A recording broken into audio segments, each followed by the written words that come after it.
My name is Jennifer. I'm 37, and I live in a beautiful city called Florianopolis. My husband, Carlos, is 45 and works as a truck driver, which means he's often away for days at a time. Our marriage has always been stable and loving, but his long absences leave me with a quiet restlessness, a longing for connection, excitement, something more than the calm routine of our large home.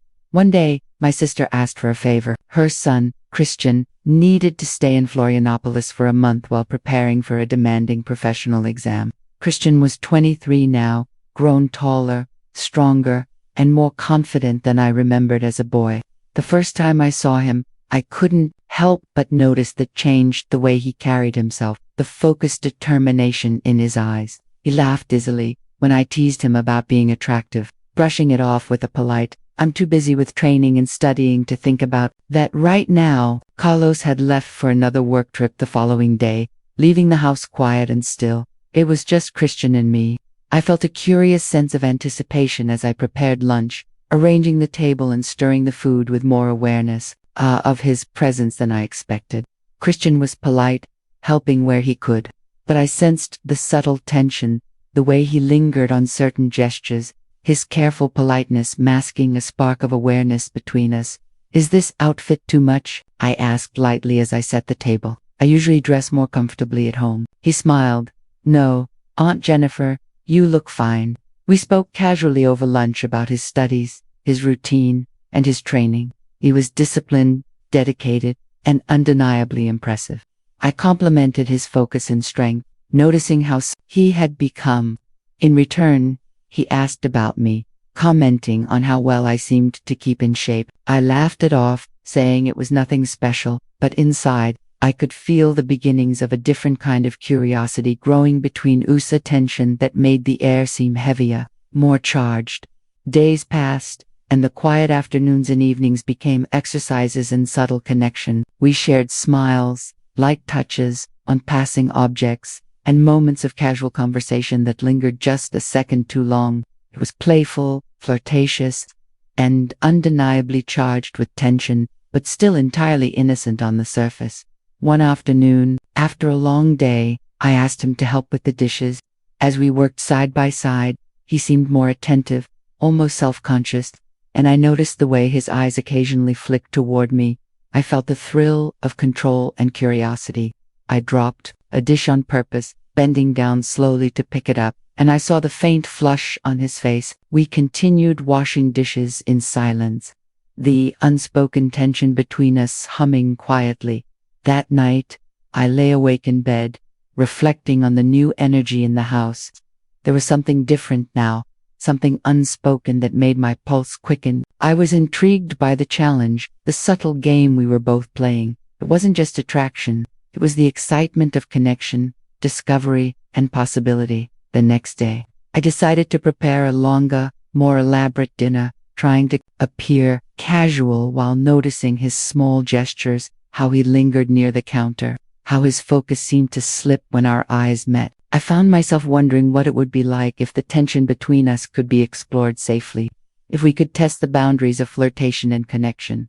Later, in the quiet of the evening, I sat by the living room window with a book, pretending to read while keeping an eye on Christian. Eames about the house quietly, his concentration broken more than once by glances in my direction. The air felt alive, charged with anticipation and restraint. Every small interaction, the passing of a cup, the casual brush of hands, felt meaningful. I realized that the game we were playing had shifted subtly into something deeper, an unspoken understanding of attraction, excitement, and mutual curiosity. By the middle of the week, our connection had grown more intense. He would ask for help with minor tasks, linger in conversation, and laugh at little jokes that seemed trivial but carried weight. I, in turn, found myself enjoying the attention and the subtle dance of flirtation. There was a thrill in maintaining composure, in measuring my words and gestures to keep the tension alive without breaking the bounds of propriety. One evening, after dinner, I decided to take a quiet bath. I deliberately left my towel in the bedroom, giving Christian a chance to interact with me in a way that felt safe, playful, and teasing.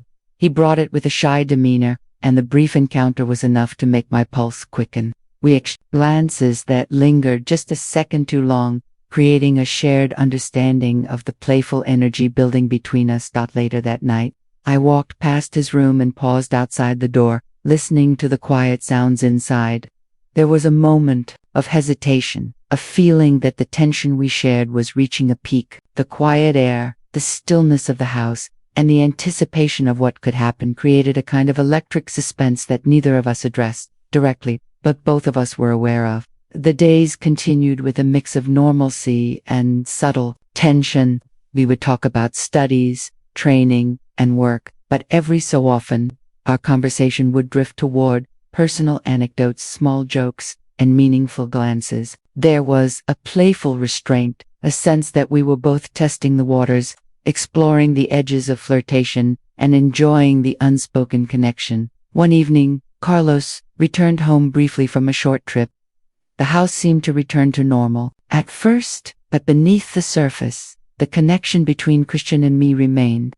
There were small gestures, fleeting looks, and moments of interaction that carried an underlying intensity, a private understanding that remained unspoken but felt palpable. By now, the tension had become part of the rhythm of our household. We shared tasks, conversations, and quiet moments that were charged with mutual awareness and playful intrigue.